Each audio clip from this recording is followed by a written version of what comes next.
Okay, all right. Now, when it comes to mobile phones... I've got a mobile phone, guys. I have two. Samsung touchscreen, but it's like an LG because it's touch and you can... Everyone seems to know so much about technology these days. BlackBerry is good. And so's Apple. Why are they called fruit? Apple. iPhone 3G. What's a bad phone to get? Old Nokia.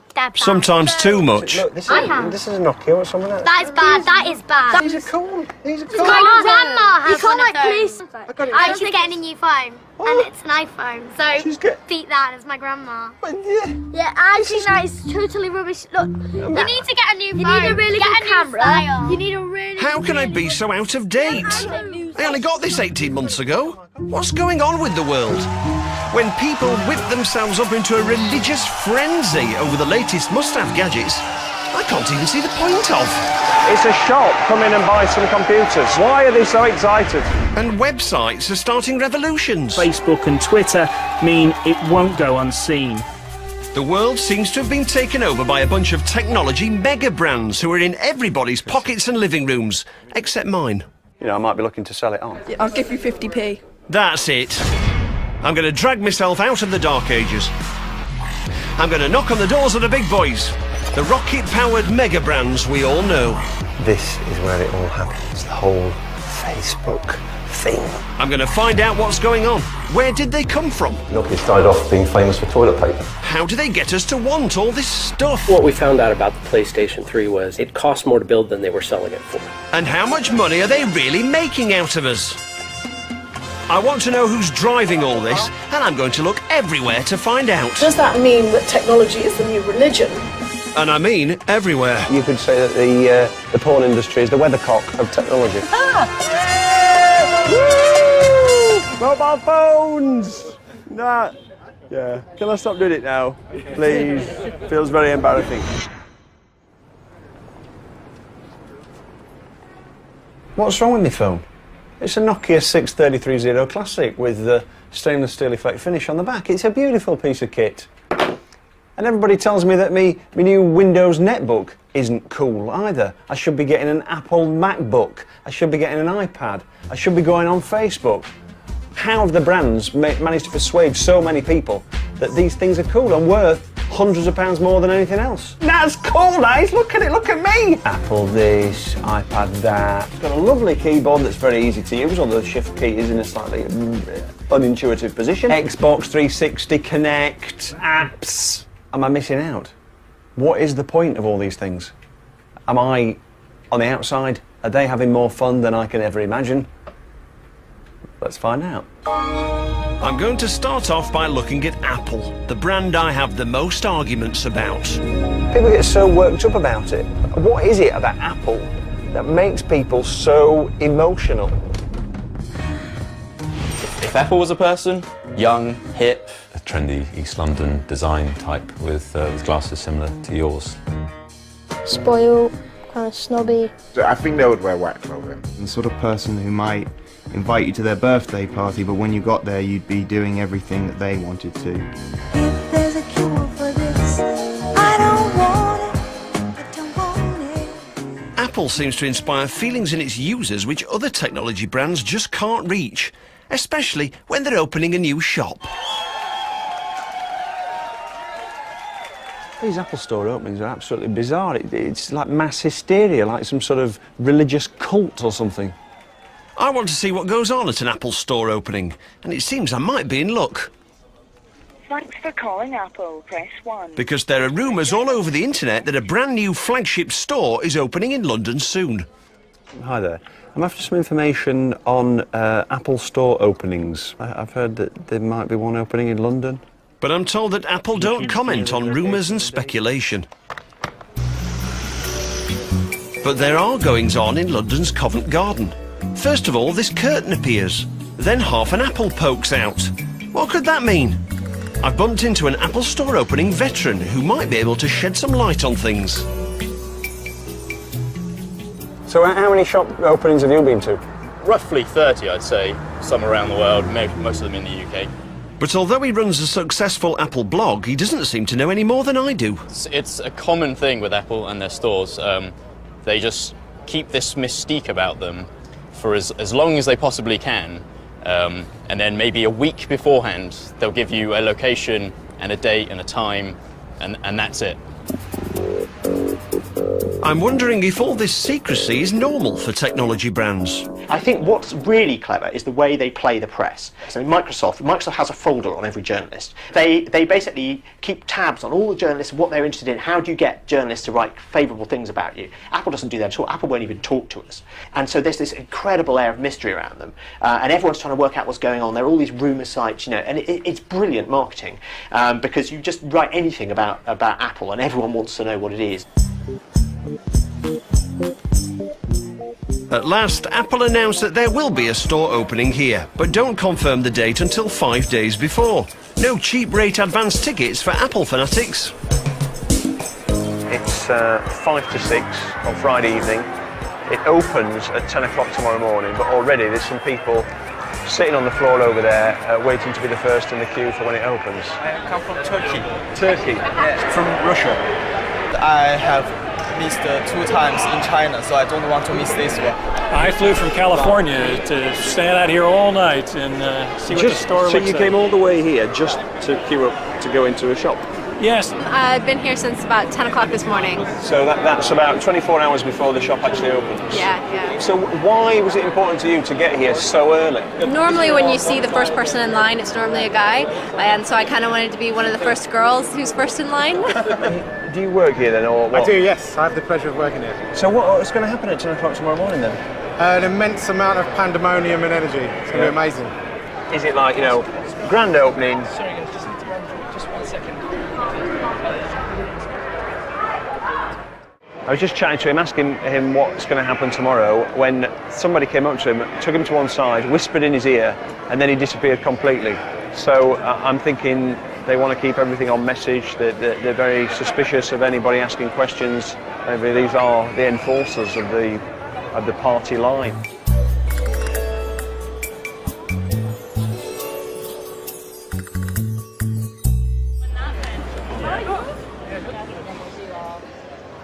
It's Saturday morning now, and the shop opens in a little over an hour.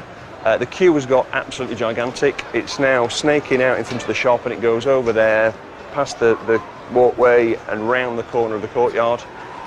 You can hear a lot of noise coming now from inside the shop. It's basically all the members of staff are being whipped up into some sort of crazy evangelical frenzy, clapping and cheering and jumping up and down. As I'm not allowed to go in and see what's going on, I think I'll have a go myself. iPhones and iPads and stuff and 3Gs and that. Then the staff come out and make me look like an amateur. They've all got sort of like glassy eyes, like as if they've been sort of whipped into a state of hysteria and they're at some kind of prayer meeting where somebody's going to get healed or something.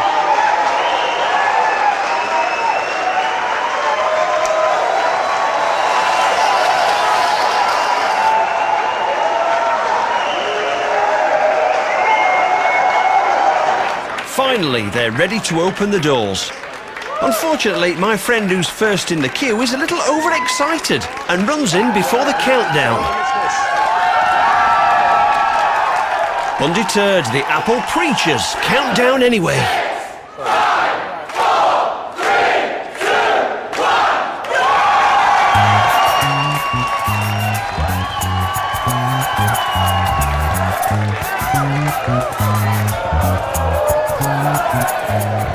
I can honestly say, I've never seen anything like this at PC World. Time to be initiated.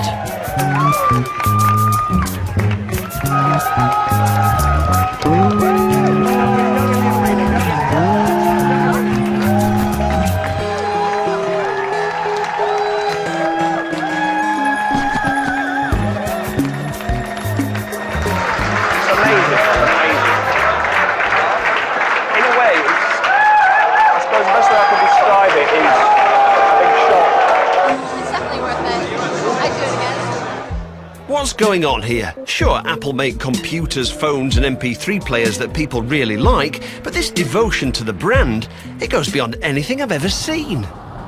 These people need their heads examining. They really do. Wouldn't that be great? If you could take an Apple fan, let's say Alex, for example. He's got a lot of Apple stuff. You could say he's obsessed. Definitely 24 hours a day thinking about Apple. You could put him in a head-examining machine, which would look inside his brain while he was thinking of Apple and see what's going on. Well, guess what? I've found a group of brain scientists who can do exactly that, and Alex has agreed to provide his head.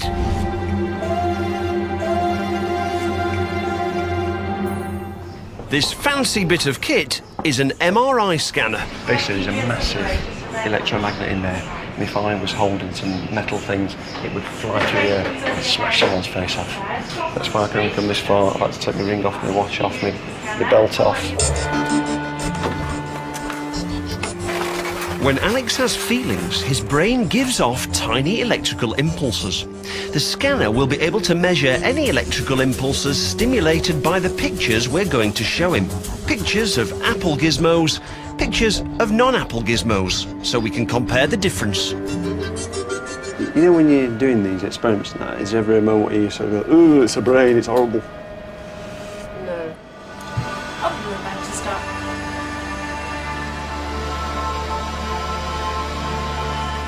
The Neurosense group have analysed hundreds of people's responses to all kinds of different things. Hopefully they can give me a clue as to what kind of feelings Alex is having. So is Alex quite a fan of Apple then? Yes, he is, definitely. Well, it's kind of interesting because we see quite amount of changes in the brain when he's actually looking at Apple products, which are quite fascinating. Let me show you something here. So there's much more activity in the visual cortex, an enhanced sort of visual attention, if you like, to the Apple products. So what he's looking more intently at that, he's like, his eyes are sort of drinking it all in. Well, that's right. We often see this when people are very loyal to a brand. Not much surprise so far, but Neurosense have done this kind of comparison on different groups of people. One group was very religious. When we've also then looked at a different group of subjects, looking at religious versus non-religious images, we can see a very similar pattern of activity.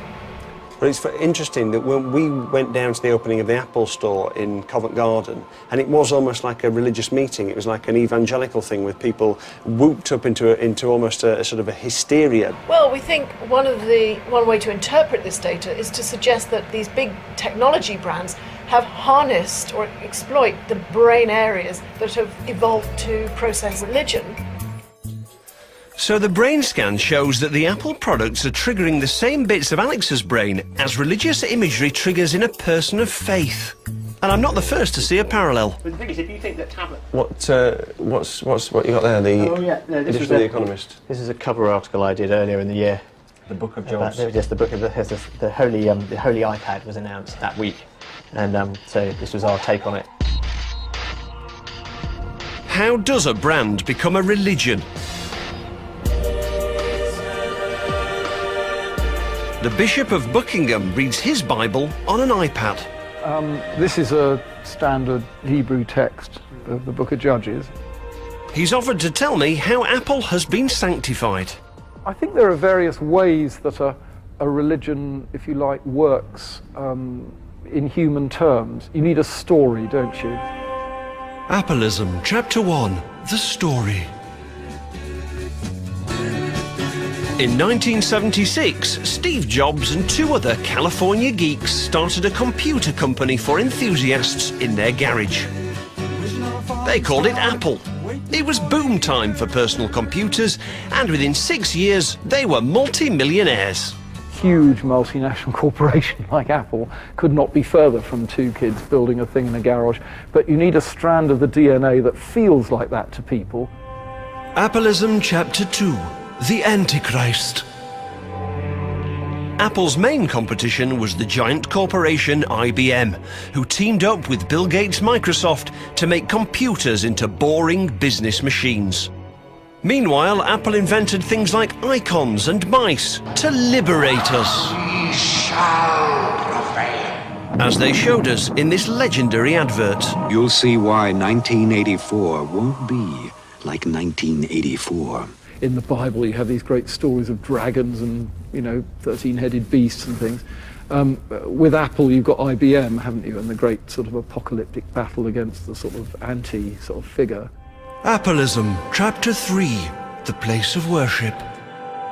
Even I noticed that the Apple stores look like churches with their stone floors and arches and little altars. They are extraordinary temples. I go up the glass staircase, which has this extraordinary different texture of light coming through it. Appleism, Chapter 4, The Messiah. In 1985, an evil traitor within Apple fired Steve Jobs from his own company. Without him, they were lost. Within a few years, they were in dire straits. It's sitting on $2 billion worth of unsold computers. So they repented and begged Steve to return. He then created the iMac, the first of a series of hit products which propelled Apple back to the top, overtaking Microsoft in value last year. I think that everything that Steve Jobs has ever done has been for the benefit of everyone. The new wide iPod. And yes, it does videos. When Steve Jobs talks, people listen to him because he's telling us this is what you're really going to want to do. Christianity, you have to wait for the second coming. You know, with Apple, it happened in 1997 or whatever. What's going on? Hello. This is an iPhone 4. I haven't bought it myself. It's very expensive. I've borrowed it. I want to see if any of these things are worth the money. There you go. That's it. It's quite nice, quite glossy. And you know, Apple seem to be very, very clever at marketing, very, very clever at design, and by combining these things, they've managed to sort of tap into a part of our brain which creates this kind of religious style hysteria.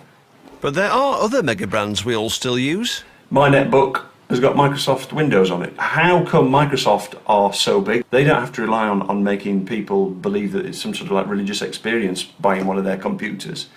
So what are their secrets? If Microsoft were a person, they'd be old. They would work at Tesco. Constantly making mistakes, maybe tripping up a lot. I could see them coming with one look this week and then another look next week. Someone who has been divorced recently, someone who was kind of settled and dull and in their nook, and then they've been thrust out into the world and have to try and pretend to be young again.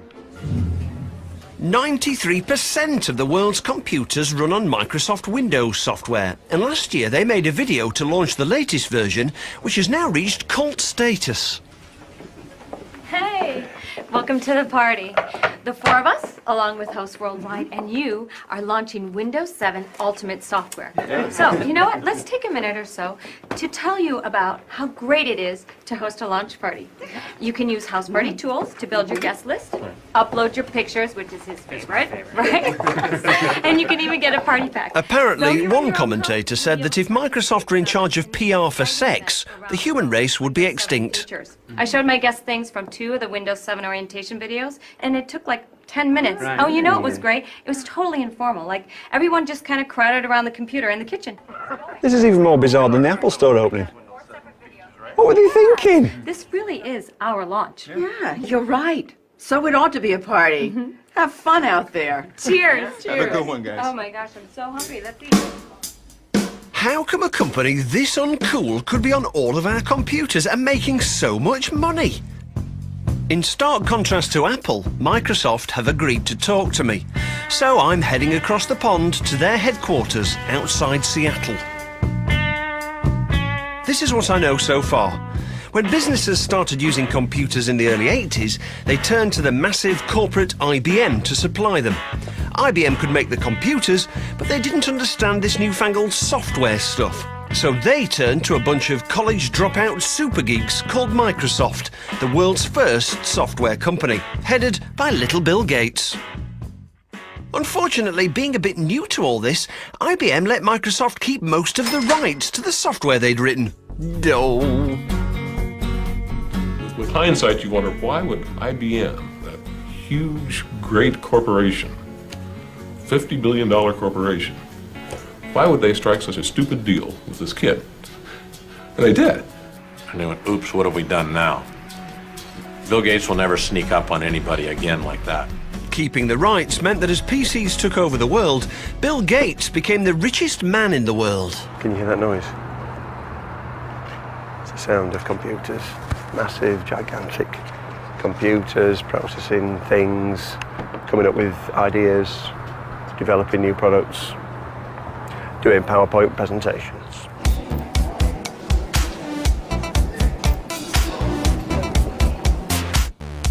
My tour of the 350-acre headquarters begins immediately, and they're very keen to show me everything. I've already found out where a chunk of that massive profit goes. Microsoft spends £5.5 billion every year on research and development. This is the front yard of the future, and behind these doors is the home of the future. Someone is at the front door. Hello. Hello. Are you a robot? I am not a robot, guaranteed. And the way In the future, fingerprints open doors. Eventually. In the future, statues of the Eiffel Tower automatically bring up photos of Paris. I take pictures of the bus stop. In the future, you can pause documentaries like this one to buy things. Know that this is a Contoso backpack.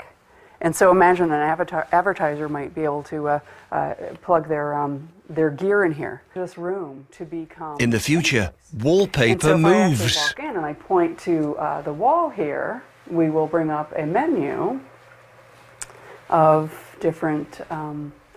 They've got a few years to get it working. It is the future, after all. Well worth £5 billion, if you ask me. Okay, let's move on. There's a hint of desperation here, and I think I might know why. Microsoft grew so big because of the stranglehold they had on any software for the PC. But since the 90s, they've been prosecuted 3 times for running an illegal monopoly. One of the things that happened in the Microsoft trial, which really didn't help them, was the video testimony given by Bill Gates. And, you know, he really ought to have had a bit of media coaching there, I think. Would you agree that Microsoft is the world's most respected computer software company?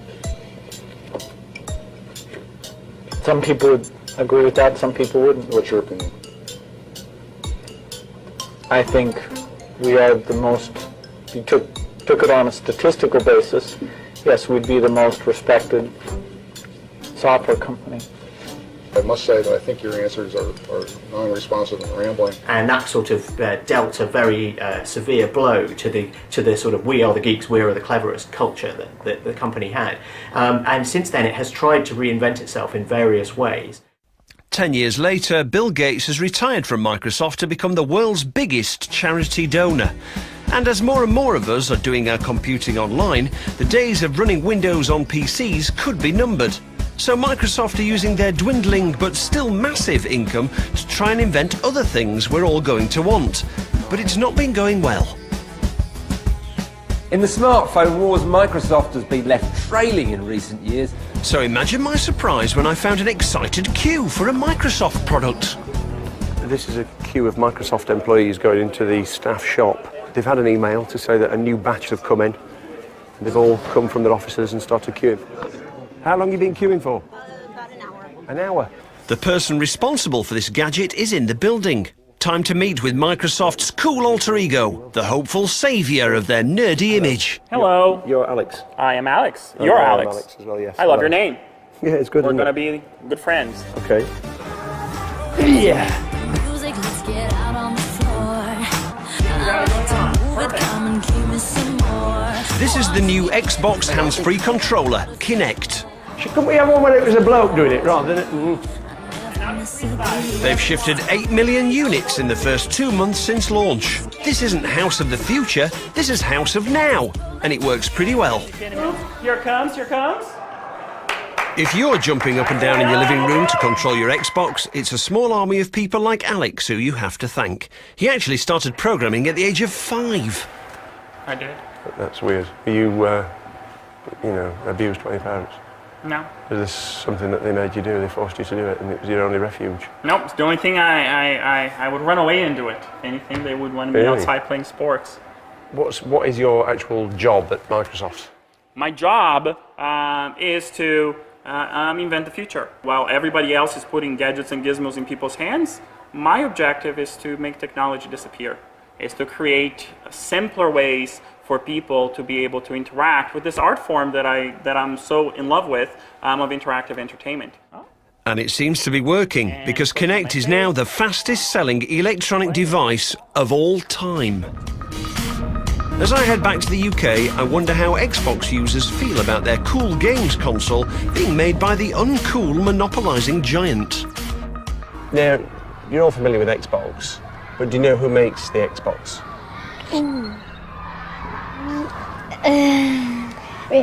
Anybody know what it is? Is it Anybody? Mr. Xbox? Mr. Freddy Xbox, yes, that's his name. Seriously? No. I found a lot of people don't really associate Microsoft with Xbox. When I look for their logo on the box, I can see why. There's a very small one there. You'd need quite good eyesight to see that. On the back, there's another small logo for, say, Microsoft. So here's a mega company living off past glory, desperately trying to reinvent themselves, but they've become so uncool they don't even dare put their name on their own products. Whatever next?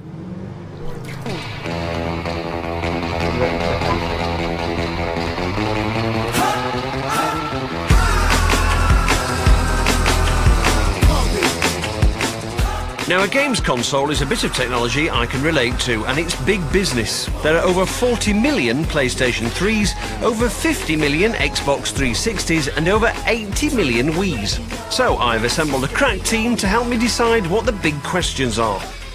Did I just get killed? Vincent is something of a kindred spirit, as he's almost as stingy as I am. He's just got a very good deal on a second-hand games console. So why did you buy it second-hand? Because I wasn't going to buy it brand new at all. I'm not spending that sort of money on a computer console. We keep coming back to the subject of price. So how much peas do they make a year then? Like, How much peas? Yeah, like Profits? How much? Well, I don't know. That's a very good question. How much do you think it costs to make a PlayStation 3? About £70? Yeah, I don't think it costs more than £100. So how much profit are they making? The PlayStation 3 is the most expensive console. It's at least £240. How much is Sony getting? If Sony are a person, I think it'd be kind of middle class. They're the same as 100 other anonymous bank workers. They'd have a BMW. A reliable elder statesman. When Sony started life just after the Second World War in Tokyo, their first product was an electric rice cooker. But they made their name with tape recorders and transistor radios. By the beginning of the 21st century, they were making all kinds of consumer and professional electronics, as well as owning Columbia Studios and Sony Records. PlayStation was first introduced in 1994. Not surprisingly, I can't get them to tell me how much it costs to make, but I found someone who will. I'm really sorry about this, but you're going to die. So, with a plan in my head and a kamikaze PS3 in my hand, I'm clocking up the air miles again. I'm in Los Angeles, California, and I'm just about to go and meet a chap who, for a living, takes apart pieces of technology to their components and works out how much they cost to make. Let's have a look at the PlayStation. It was hard to see her lying there on the operating table, but it would be a worthy end. Okay, start.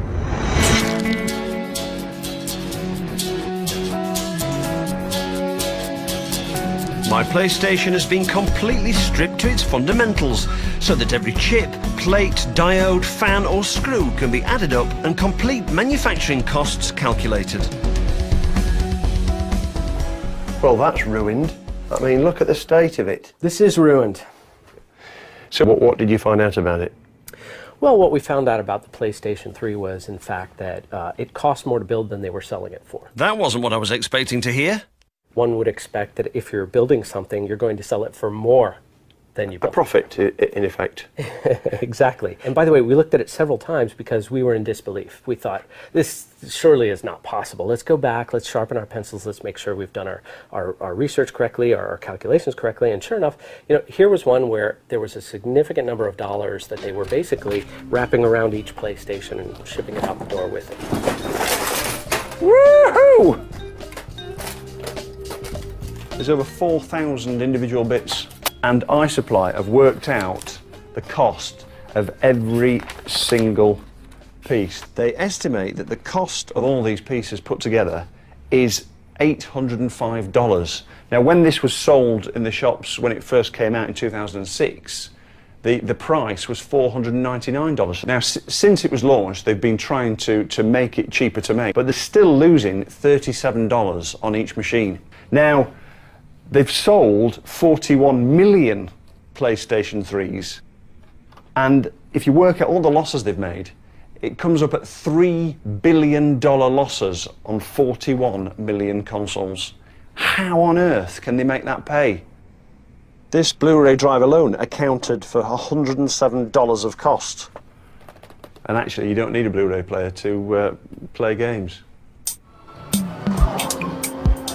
Blu-ray is just the high-definition version of DVD. It shouldn't make much difference to gaming, except add a chunk of change to the price. So what's it doing in a PS3? More research connected the PS3 to an old story about Sony, a bloody battle which left them bruised and humiliated.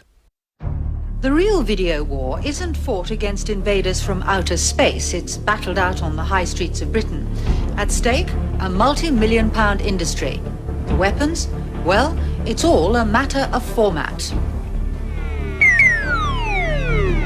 Once upon a time, when home video was new, there were two totally incompatible formats. Betamax from Sony and VHS from JVC. Video rental shops were a nightmare. One side of the shop for each rival format. Two copies of each movie. During the 1980s, the format war raged, but two things happened. JVC let other people make VHS machines, making it cheaper, and they found a very lucrative market which Sony wouldn't allow onto Betamax. Porn. Home video had created an explosion in the pants of the adult video market. Suddenly, you could watch filth in the privacy of your own home. By the 90s, it was all over for Sony's Betamax. Flash forward 16 years, and we've all got to get new high-def DVD players. Whoopee! But hang on, it's happened again. There's two totally incompatible formats. Blu-ray from Sony and HD DVD from Toshiba. This time Sony aren't taking any chances, so they smuggle a Blu-ray player into our living rooms, at great expense to themselves, inside every PlayStation 3. That's a start, but just how many compromises are Sony willing to make? This is Los Angeles, California. Should be beautiful hot sunshine. We should all be in bikinis and trunks. And look at it. But luckily we're filming the next bit indoors. I'm going to ask the real experts. At a porn shoot. Digital Playground have been spearheading technology in smut since 1993.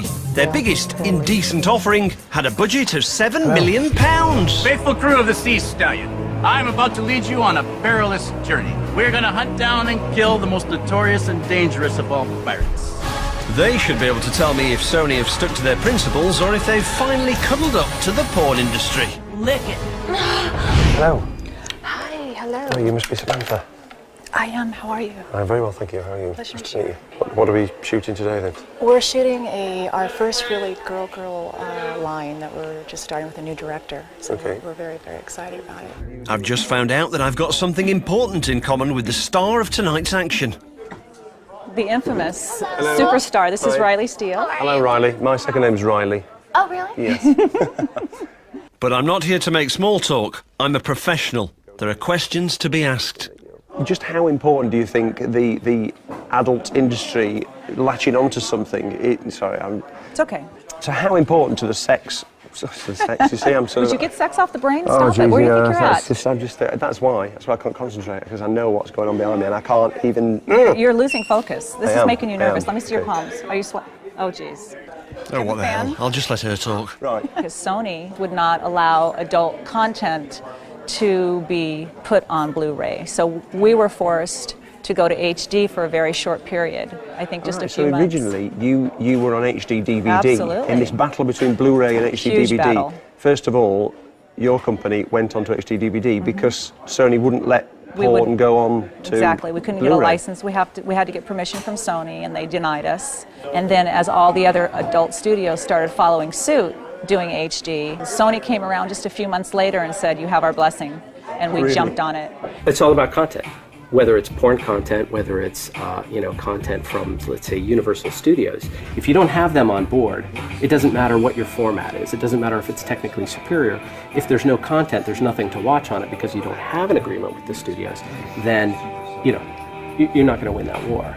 They realize the mass markets that they're going to miss out in, and how much money that could be made by giving us the license and being paid. Because adult DVD is huge.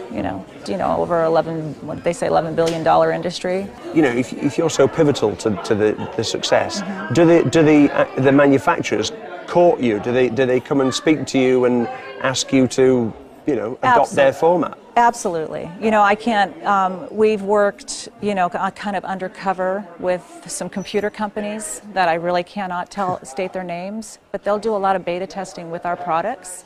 But without being public about it, totally knowledge. under the radar. Yes, absolutely. So Sony, determined not to lose another format war, have dropped their principles on the one hand to embrace pornography, and on the other they've used the PlayStation like a Trojan horse to get a Blu-ray player into 41 million houses. It might have cost them $3 billion to do, about £2 billion, but that's the kind of money you have to be prepared to gamble in the technology game, and it really is a gamble. Now they've won this war, lots of other people are making Blu-ray hardware, but they still have to pay Sony. 1 cent on every blank disc sold, $9 for each Blu-ray player sold, $12 for each recorder, plus a cut of all games and movies sold. But as we start downloading stuff like movies more and more and using DVDs less, no one knows if they'll get their money back before Blu-ray's obsolete. So now I know how much money they're making out of these things. It's amazing, isn't it, to think about they're actually giving something away for free that you probably wouldn't have normally bought. So it just makes you think, what is hiding in the other pieces of technology that I own? It's time to find out about my phone. 3 things I wouldn't leave the house without are my phone, my wallet, and some shoes on my feet. The 3 things I take with me when I leave my house are my phone. Definitely my mobile. My phone. Mobile phone. Phone. Phone. Mobile phone. Definitely. I'm excited to be looking into mobile phones. I think it's the most important piece of technology for virtually all of us. The numbers of mobile phones sold are staggering. Nokia is the biggest. They sell well over 1 million phones a day. So imagine my surprise when I read this in the newspaper. Nokia boss warns staff they're standing on burning platform. I've just found out that Nokia, the #1 phone brand in the world, are in serious difficulties. And so I feel that as a user of the very good 6330 Classic, I owe it to my phone and to myself and to other people like me to get to the bottom of the problems.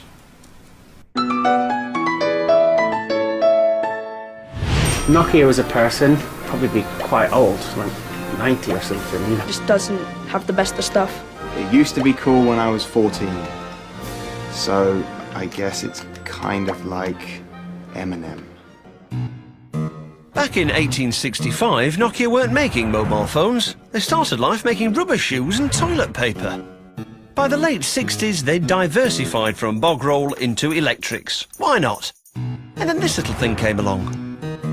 The new system goes under the rather prosaic name of cellular radio. What it provides is this: a phone you can take anywhere. One study suggests that between 3 and 4 million of us in Britain will have these phones by the end of the century. But it wasn't 3 or 4 million, it was 30 million, and rocketing. No one saw how fast it would grow.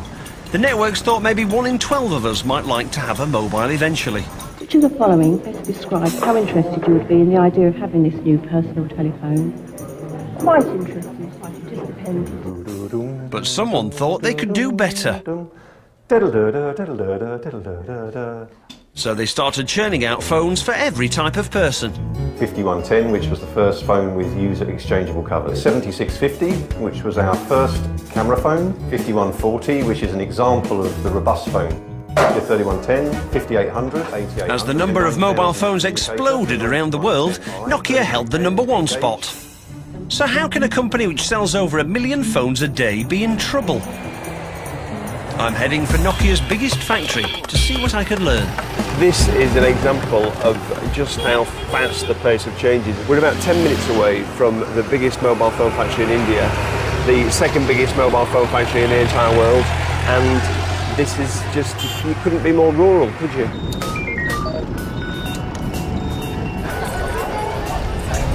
I'm amazed we've got in, actually. The security is incredible. They check the serial numbers of all our mobile phones to make sure that we don't swap them for a new one while we're walking around. The plant goes for 24 hours a day, 7 days a week.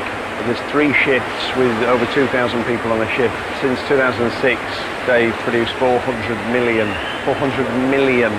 mobile phones. We can only show it here. We can't film the next process, whatever it might be. I didn't get any clues as to why Nokia are in trouble until after I left the factory. My inquiries lead me to Delhi Central Market, where I find an imposter. So this one looks like mine. This is obviously a Nokia style one. Yep. That is a copy of your phone, exact copy. Well, actually, it's a better model. It's the higher model than mine. It's a better model. I can't believe it. These are Shanzai or Bandit phones made in small factories in China. These are look-alike copies which can be churned out so quickly that sometimes they're in the shops before the real thing is even released.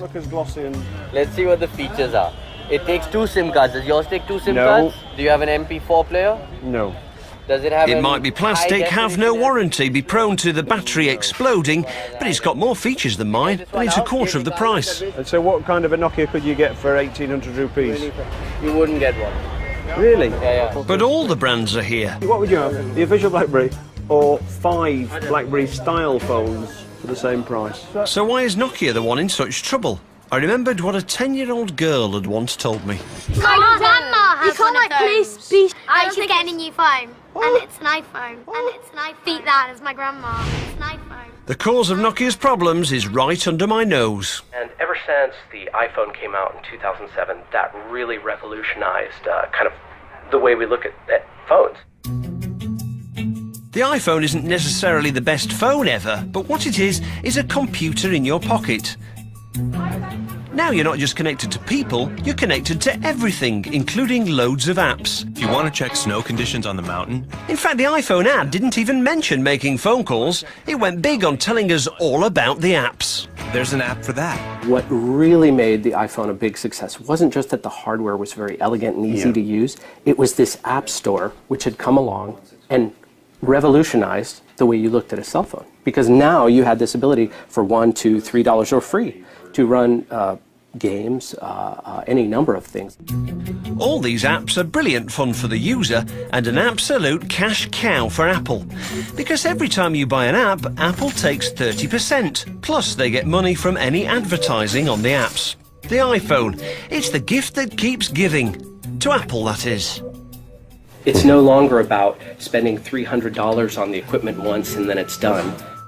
So that's why Nokia are in trouble. They've been left behind in the smartphone revolution. But I've still got some unanswered questions.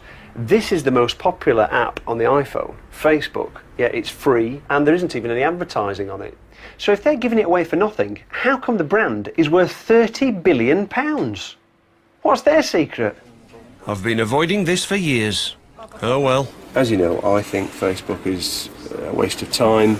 It's just a stupid thing for people who've got, nothing better to do. However, I know you're on it, and so I would like to set up my own page just to see what it's like. What is it, facebook.com or something? Yeah, it should come up.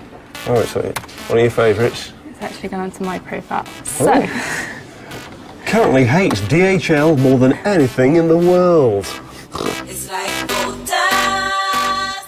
Facebook as a person, annoying. They'll probably be getting bought the drinks. If it's someone that everyone you know knows, so you have to associate with them, but really left to yourself, you would probably not hang out with them. Secondary school university employer. What's all this? This is really, why do they need to know about that? So you can find your friends. Philosophy. Religion. You see, the idea of putting all this personal information in, it just makes me feel really nervous. As I'm uploading my profile, I can see little ads on the right-hand side. Surely they're not enough to bring in this vast amount of dosh. No, it shouldn't be. There's only one thing for it. I'm going to have to hit the road and go and ask them how come they're so rich. Here's what I know so far. In 2003, Mark Zuckerberg was a student at Harvard University. One drunken evening, he created an application called Face Mash by hacking into the university database. Originally, he wanted to compare students' ID photos to farm animals. Other students could vote on who was hotter. He soon dropped the animals and compared one student to another. Although humiliating and elitist, it was a smash hit. So, after fighting off various lawsuits brought against him for security breaches and plagiarism, Zuckerberg released Facebook. 4 years later, he became the world's youngest self-made billionaire. In some ways, this has been the Facebook revolution. These days, Facebook is connecting 600 million people around the world, and rising. Just travelling south out of San Francisco at the moment. So this is it, Facebook headquarters. Looks a bit like some sort of college campus somewhere in the leafy boondocks. I'm meeting Chris Cox, Zuckerberg's right-hand man. He's been out of nappies for over a week now. So this is the entrance to Facebook. This is our headquarters. People walk in and then our visitors can write on the wall, which is a throwback to the original wall on the profile where you could just write whatever you want. Oh, right, yeah. Al Gore. Al Gore. Kanye West was here. People want to come see what's going on in here, you know. I'm actually really close to the richest person I've never met. The meeting room there is actually Mark Zuckerberg. I wasn't allowed to actually talk to him, but I could gaze through the window. Man of the Year 2010, Mark Zuckerberg. Just it's as simple as that, look at that. What would you say is the secret of the success of Facebook? I think the secret is that the product we're building is about people. I mean, it's connectedness. So it's creating a company, a product, a brand that keys into a sort of human need. Yeah. So how does Facebook make money? What we've created is a really simple way for marketers to put stuff in front of people according to some really basic information like where they live and what they've listed that they care about. So Facebook can sort through all that personal information I typed in to deliver me to just the right person who wants to flog me something. That's why it's worth so much money. Because if you advertise in a magazine and you want to reach classic car fans who are into Arctic monkeys, it's a pretty hit and miss business. But on Facebook, bingo! So if that's how it works online, how come there's no advertising on Facebook's iPhone app? At the moment, there's no advertising on there. What's going on there? It's not about making money. We're trying to build this platform where everybody can share stuff with people. Eventually, surely. It'll be too tempting. Someday. Millions and tens and hundreds of millions of new customers on their phones all the time in India and China and Africa and South America. Come on, people are going to be beating a path to your door saying, come on, we want to do a massive advertising campaign in India. Can we use your platform? You're going to say yes.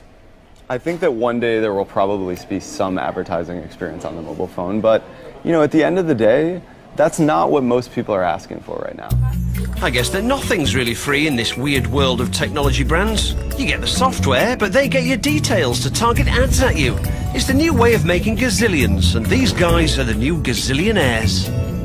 I mean, in a way, they are like rock stars, aren't they? Because they're young, they've got pots of money, they're sort of doing something that people around the world are completely fascinated by. The next morning, I've had a thought. There's another young company just half an hour down the road from here. They invented the idea of making money by doing stuff for me for free. But they don't ask me for any personal information. And yet they make 20 times the amount of money from advertising that Facebook do.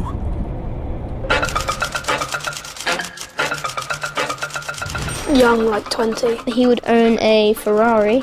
Someone cool and trustworthy and generally nice to you, but with the vague sense that they might be, you know, stealing your money. You put a search in to Google. Is it just basically a load of people with like encyclopedias and stuff and telephone directories, and they just like go through and find numbers and websites and then type them back very, very quickly? Yeah, probably not. This is what I know about Google so far. In the mid-90s, young eggheads Larry Page and Sergey Brin met at Stanford University. This was still the early days of the internet. There were only around 40 million people online worldwide. There were already a couple of search sites, but they were reading and hand-indexing everything on the internet.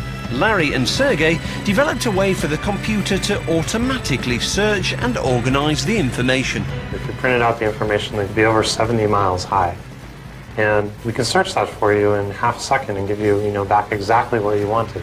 The only problem was they hadn't figured out how to make any money out of it. We were always confident that we would find a way to make money, even though we didn't know exactly what it was. In 12 years, Google has become the most visited website on Earth. Their mission statement is to organise all the world's information and make it accessible to everyone. They're quite keen to organise me as well. This is one of the... hang on. But I am allowed to be filmed riding one of the Google bikes through the Google umbrellas, and I'm allowed to see all the sculptures and volleyball courts. I'm due to interview Google's First Lady, Marissa Mayer, one of Fortune's 50 most powerful women in the world. I want to ask how they can make such vast sums, but 10 minutes before the interview, she drops out due to illness. None of the other 20,000 employees of Google are available to give me any juicy secrets, so the PR guy volunteers himself. Are you a Googler? I am a Googler, yes. And new people are nooglers. New people are nooglers. Nooglers. With an M. What about if you've left the company? Then you're ex-Googler. But I don't really think this is the secret of Google's wealth. So I'm heading home. I use Google's Chrome browser to Google the airport, print out a map from Google Maps, and then I Google Google UK. I check out the managing director on Google's YouTube, write some notes about him on Google Docs. I could Gmail him from an Android phone if I had one to ask for an interview, but I haven't. So I use the Nokia to call, and all the time I'm thinking, Google are everywhere. We're not really outside, we're inside. That's just how crazy they are, these Googleists. So at last I can ask how Google have earned so much more than Facebook without asking for any personal info. So when you search for something on Google, you'll sometimes see on some of the results pages ads. Yeah. And we make money when advertisers get clicked on when they're advertising to a user. The amounts that they pay for each click-through are, what kind of amounts are we talking? It's usually pennies, but we have billions of searches across the world every day. So those pennies mount up over time as we reach lots of businesses. Apple Store openings are absolutely bizarre. It's like mass hysteria, like some sort of religious cult or something. I want to see what goes on at an Apple Store opening, and it seems I might be in luck. Thanks for calling Apple. Press 1. Because there are rumours all over the internet that a brand new flagship store is opening in London soon. Hi there. I'm after some information on Apple Store openings. I've heard that there might be one opening in London. But I'm told that Apple don't comment on rumours and speculation. But there are goings-on in London's Covent Garden. First of all, this curtain appears. Then half an apple pokes out. What could that mean? I've bumped into an Apple Store opening veteran who might be able to shed some light on things. So how many shop openings have you been to? Roughly 30, I'd say, some around the world, most of them in the UK. But although he runs a successful Apple blog, he doesn't seem to know any more than I do. It's a common thing with Apple and their stores. They just keep this mystique about them for as long as they possibly can. And then maybe a week beforehand, they'll give you a location and a date and a time, and that's it. I'm wondering if all this secrecy is normal for technology brands. I think what's really clever is the way they play the press. So Microsoft has a folder on every journalist. They basically keep tabs on all the journalists, what they're interested in, how do you get journalists to write favourable things about you. Apple doesn't do that at all. Apple won't even talk to us. And so there's this incredible air of mystery around them. And everyone's trying to work out what's going on. There are all these rumour sites, you know, and it's brilliant marketing because you just write anything about Apple and everyone wants to know what it is. At last, Apple announced that there will be a store opening here, but don't confirm the date until 5. Okay, alright. Now, when it comes to mobile phones... I've got a mobile phone. I have two. Samsung touchscreen, but it's like an LG because it's touch and you can... Everyone seems to know so much about technology these days. BlackBerry is good. And so's Apple. Why are they called fruit? Apple. iPhone 3G. What's a bad phone to get? Old Nokia. Sometimes too much. Look, this is a Nokia. What's something else? That is bad. That is bad. These are cool. These are cool. My grandma has one of those. She's getting a new phone. And it's an iPhone, so beat that as my grandma. Yeah, I think that is totally rubbish. Look, you need to get a new phone. You need a really good camera. You need a really... How can I be so out of date? I only got this 18 months ago. What's going on with the world? When people whip themselves up into a religious frenzy over the latest must-have gadgets, I can't even see the point of. It's a shop. Come in and buy some computers. Why are they so excited? And websites are starting revolutions. Facebook and Twitter mean it won't go unseen. The world seems to have been taken over by a bunch of technology mega brands who are in everybody's pockets and living rooms, except mine. You know, I might be looking to sell it on. I'll give you 50p. That's it. I'm going to drag myself out of the dark ages. I'm going to knock on the doors of the big boys. The rocket-powered mega brands we all know. This is where it all happens, the whole Facebook thing. I'm going to find out what's going on.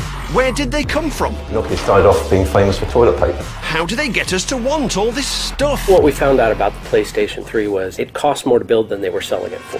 And how much money are they really making out of us? I want to know who's driving all this, and I'm going to look everywhere to find out. Does that mean that technology is the new religion? And I mean everywhere. You could say that the porn industry is the weathercock. Staff are being whipped up into some sort of crazy evangelical frenzy, clapping and cheering and jumping up and down. As I'm not allowed to go in and see what's going on, I think I'll have a go myself. iPhones and iPads and stuff and 3Gs and that. Then the staff come out and make me look like an amateur. They've all got sort of like glassy eyes, like as if they've been sort of whipped into a state of hysteria and they're at some kind of prayer meeting where somebody's going to get healed or something.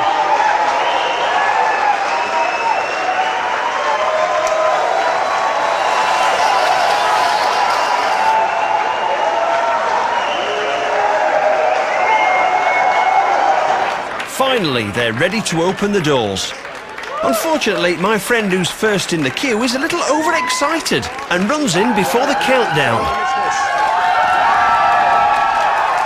Undeterred, the Apple preachers count down anyway.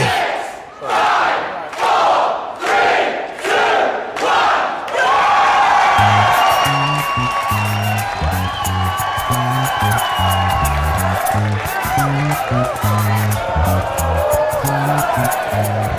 I can honestly say, I've never seen anything like this at PC World. Time to be initiated.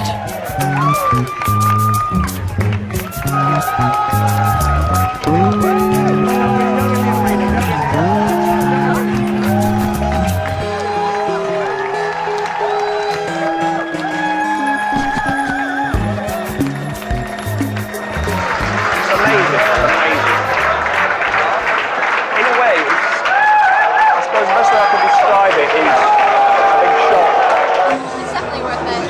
I'd do it again. 5 days before. No cheap rate advance tickets for Apple fanatics. It's 5 to 6 on Friday evening. It opens at 10 o'clock tomorrow morning, but already there's some people sitting on the floor over there waiting to be the first in the queue for when it opens. I come from Turkey. Turkey? Yeah. From Russia? I have missed 2 times in China, so I don't want to miss this one.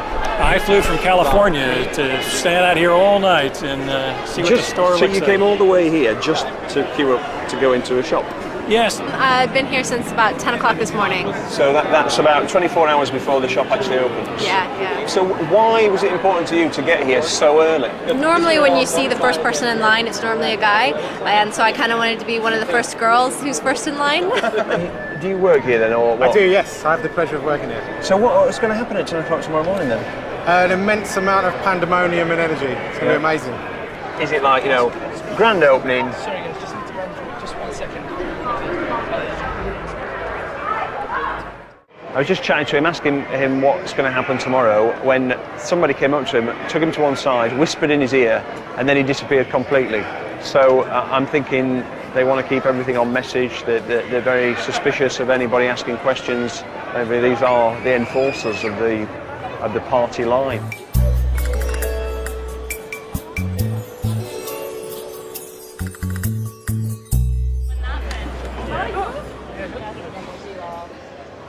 It's Saturday morning now, and the shop opens in a little over an hour.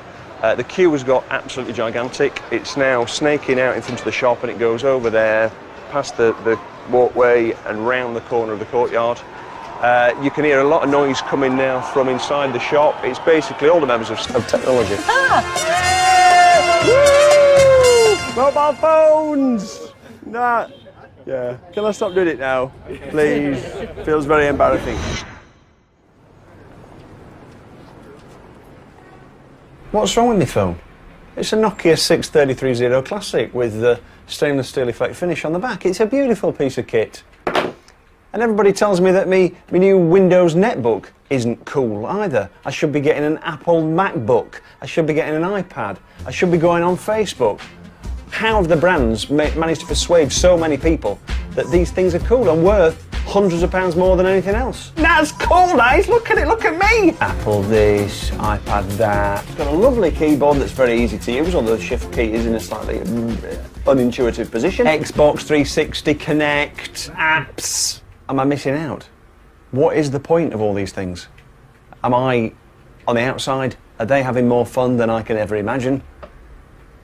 Let's find out. I'm going to start off by looking at Apple, the brand I have the most arguments about. People get so worked up about it. What is it about Apple that makes people so emotional? If Apple was a person, young, hip, A trendy East London design type with glasses similar to yours. Spoiled, kind of snobby. So I think they would wear white clothing. The sort of person who might invite you to their birthday party, but when you got there you'd be doing everything that they wanted to. If there's a cure for this, I don't want it, I don't want it. Apple seems to inspire feelings in its users which other technology brands just can't reach, especially when they're opening a new shop. These